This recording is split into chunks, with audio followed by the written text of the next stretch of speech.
कर सकते, लेकिन आज तो स्थापना दिवस की बात है और स्थापना दिवस भी हमारी पार्टी का स्थापना दिवस। ये मित्रों सही है कि हमारी पार्टी की तरफ हम जब देखते हैं तो हम अपने आजादी के इतिहास से अपनी भूमिका को अगर तलाशेंगे तो सच में वो भूमिका हमको उस काल में जब 5 लोग मिलकर के जनसंघ की स्थापना बनाते हैं और स्थापना के साथ ही कितना बड़ा विषय लेकर के खड़ा करते हैं। आज कांग्रेस के लोगों के पास इस बात का जवाब नहीं है कि कांग्रेस बनी तो कांग्रेस ने अपना उद्देश्य क्या रखा था। कांग्रेस आज भी अंग्रेजों के उस मरी लाश के ढांचे को छाती से लगा करके खुद को ध्यान में नहीं कि वो करना क्या चाहते हैं।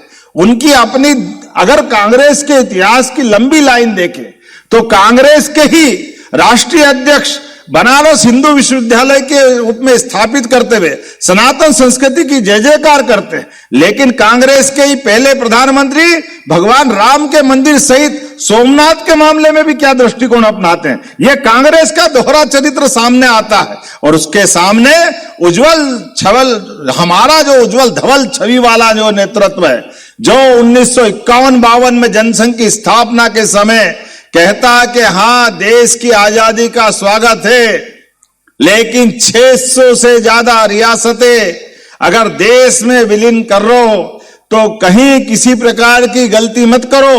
आपके व्यक्तिगत स्वार्थ कुछ भी होंगे, व्यक्तिगत दोस्ती कुछ भी होगी, लेकिन ये व्यक्तिगत तौर पे लिए गए निर्णय की कीमत देश चुकाएगा।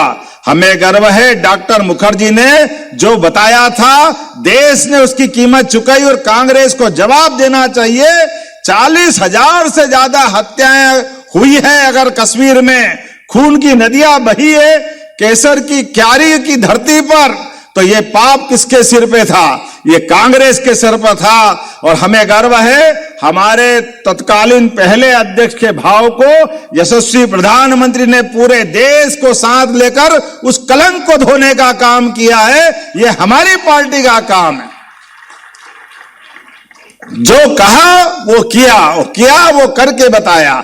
और एक नहीं, जो सोमनाथ के मंदिर के समय भाव था वो भगवान श्री राम के धाम में भी जय जय श्री राम आनंद के साथ जो हमने भाव रखा था कि सनातन संस्कृति के 3 मान बिंदुओं को लेकर के देश कोई कॉम्प्रोमाइज नहीं करेगा।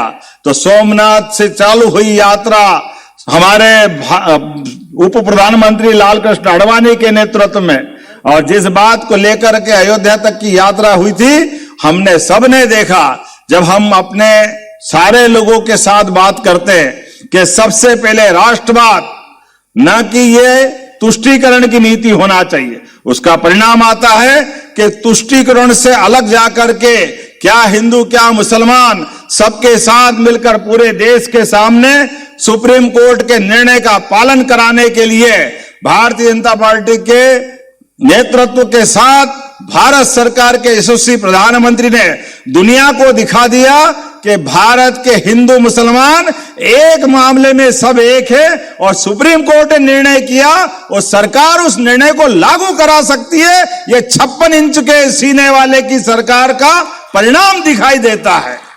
हमें गर्व होता है विश्व की सबसे बड़ी पार्टी के आज हम कार्यकर्ताओं से बात कर रहे हैं। तो जब मैं आपसे बात कर रहा हूं, ऐसी कई सारी बातें मैं दोहरा भी सकता हूं, लेकिन आज दोहराने का समय नहीं है।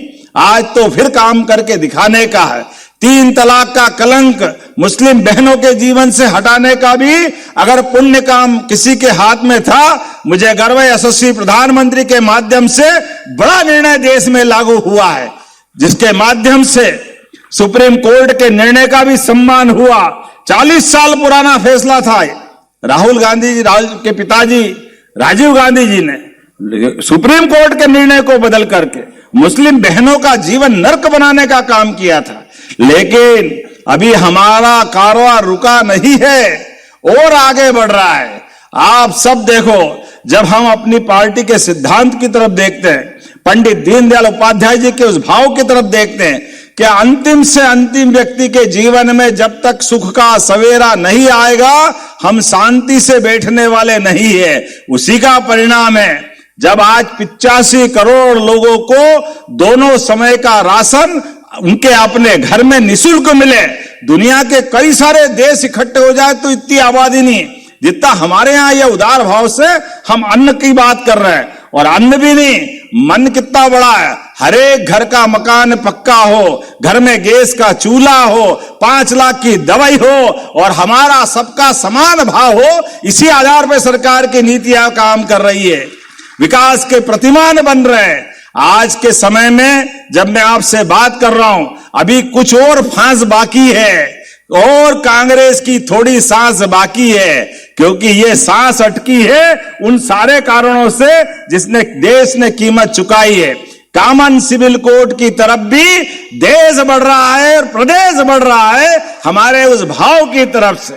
जब एक देश एक निशान एक प्रधान 1951 में कहा था, आने वाला समय भी क्या हिंदू क्या मुसलमान, क्या ऊंचा क्या नीचा, क्या अच्छा क्या बुरा, सबके लिए कानून बराबर होना चाहिए। मुझे इस बात की प्रसन्नता है उस कॉमन सिविल कोड की तरफ भी हमारी सरकार धीरे धीरे आगे बढ़ रही है। और न केवल कॉमन सिविल कोड, हमारे यहां तो 200 से ज्यादा देश है और 200 से ज्यादा देश में हमारे देश का चरित्र मात्र सत्ता मात्र भाव के आधार पर अपने देश को मात्र सत्ता आधारित मानता है। इसलिए दुनिया के देशों में होगा जो बोलने वाले होंगे, हम तो एक नाम बोलते हैं, भारत माता की। इस आनंद के साथ माता बहनों का क्या सम्मान होना चाहिए। माता बहनों की इज्जत से हमारे घर परिवार की इज्जत होती है, कुलवंश की इज्जत होती है। इसलिए माता बहनों के समान हम अपनी धरती को भी वसुधा के नाते से मात्र सत्ता के आधार पर उनको नमन करते हैं। मुझे इस बात की प्रसन्नता है, पहले जहां जहां हमारी सरकार हमारे दल की सरकार रही, 50% आरक्षण देने का काम भारतीय जनता पार्टी की सरकार ने किया। जोरदार अभिनंदन करें। इस भाव के आधार पर माता बहनों का सम्मान करते हुए हम उस दिशा में भी आगे बढ़ रहे हैं। लेकिन स्थापना दिवस के इस कार्यक्रम में गांव चलो बस्ती चलो अभियान का जब कार्यक्रम हम कर रहे हैं तो मुझे इस बात का भी संतोष है, इसी महीने विक्रम संवत 2083 के दरमियान इसी महीने भारत की सरकार के माध्यम से एक नया इतिहास रचा जाएगा। माता बहनों को 33% आरक्षण दे करके लोकसभा विधानसभा में ताली बजे तो गगन भेदी बजना चाहिए, यहां से वहां तक।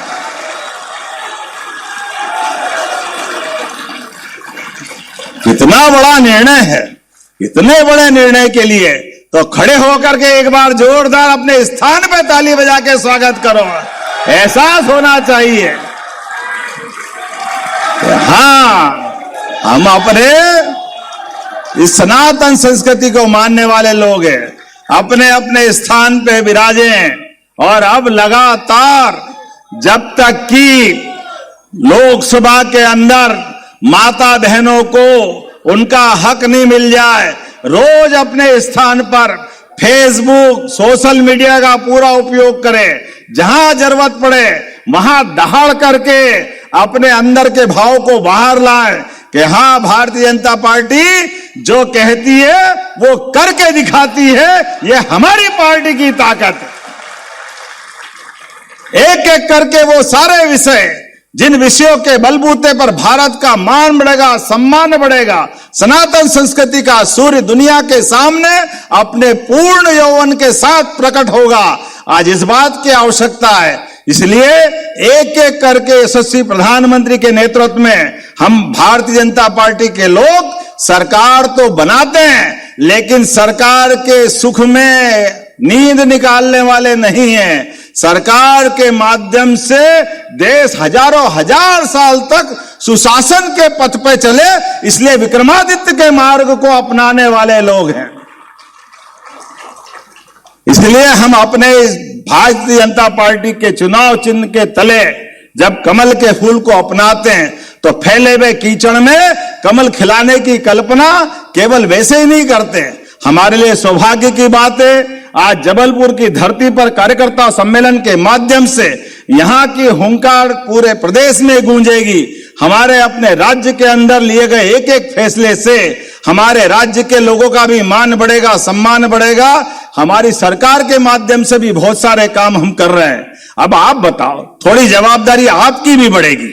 जब भारतीय जनता पार्टी का कद बढ़ रहा है, सरकार पे सरकार बना रहे हैं और जन कल्याणकारी काम कर रहे हैं, तो कांग्रेस के लोगों को छाती पे सांप लौट रहा है, उनको नींद नहीं आ रही है।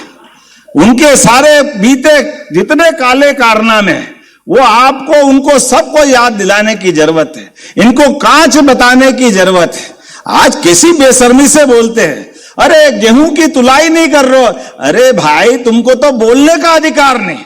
तुमने किसानों के साथ जितना अन्याय किया है, कांग्रेसी तुम्हारी 2 पीढ़ी भी माफी मांगे तो भी कम है। तुम्हारे इतने पाप है किसानों के लिए। कांग्रेस के शासनकाल में खेती में सिंचाई करने जब जाते थे तो बिजली है और तार पकड़ लो, करंट ही लगता था। ये कांग्रेस का जमाने का हाल था। ये कांग्रेस के शासनकाल की बात थी। अगर जबलपुर से भोपाल जाना है तो 10-10 घंटे में नहीं पहुंचते थे, आज 2.5 घंटे में भोपाल पहुंच रहे। ये हमारी सरकार का काम करने का तरीका है। कांग्रेस के शासनकाल में सिंचाई के लिए पानी नहीं मिलता था, फिर खेत में बिजली नहीं मिलती थी, बीज के ठिकाने नहीं थे। ये समय तो लोग डीजल के लिए लाइन लगा के टंकी, उनके समय के सारे स्टार्टर, इन्वर्टर, बैटरी से लगाकर डीजल तक कुछ मिलता ही नहीं था। कांग्रेस के लिए वो सारे पाप याद दिलाना। कांग्रेस के शासनकाल में 55 साल तक कांग्रेस की सरकार रही, लेकिन वो गेहूं 1900, आजकल तो चैट जीपीटी का जमाना, गूगल का जमाना, खोल के देख लेना। जो 80, 90, 100 रुपए में 1956 में गेहूं 1 कुंटल मिलता था, 1956 से लगा 2002-3 तक कांग्रेस की लगभग 55 साल सरकार रही, 1.5-2 साल हमारी छोड़ दो तो उसमें गेहूं केवल 450-500 रुपए कुंटल था। और हमारी सरकार अकेले अपने इसी समय 2200 से 2600 तो हमारी सरकार में 2 साल में बढ़ा दिया, जो 55 साल में 400 रुपए बढ़ाया। और अब हमने 20 साल में 400 के बजाय 2625 का भाव किया। 2000 रुपए कुंटल भाव बढ़ाने का काम किसी ने किया है? भारतीय जनता पार्टी की सरकार ने किया है। यह हमारे काम करने का तरीका है।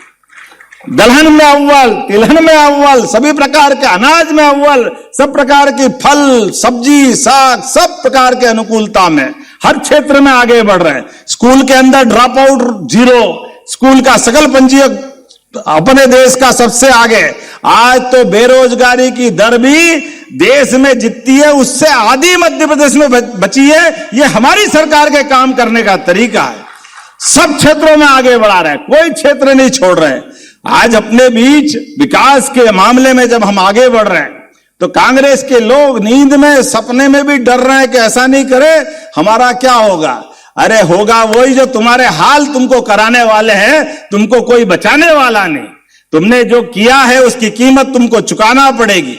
मुझे आज बात का संतोष है, बदलते दौर में भारतीय जनता पार्टी के कार्यकर्ता लोकतंत्र में विश्वास करते हैं, इसलिए कांग्रेसी द्वारा पोषित नक्सलवाद के दंश को हटाने का काम भी हमारी सरकार ने किया है। यह हमारे काम करने का तरीका है।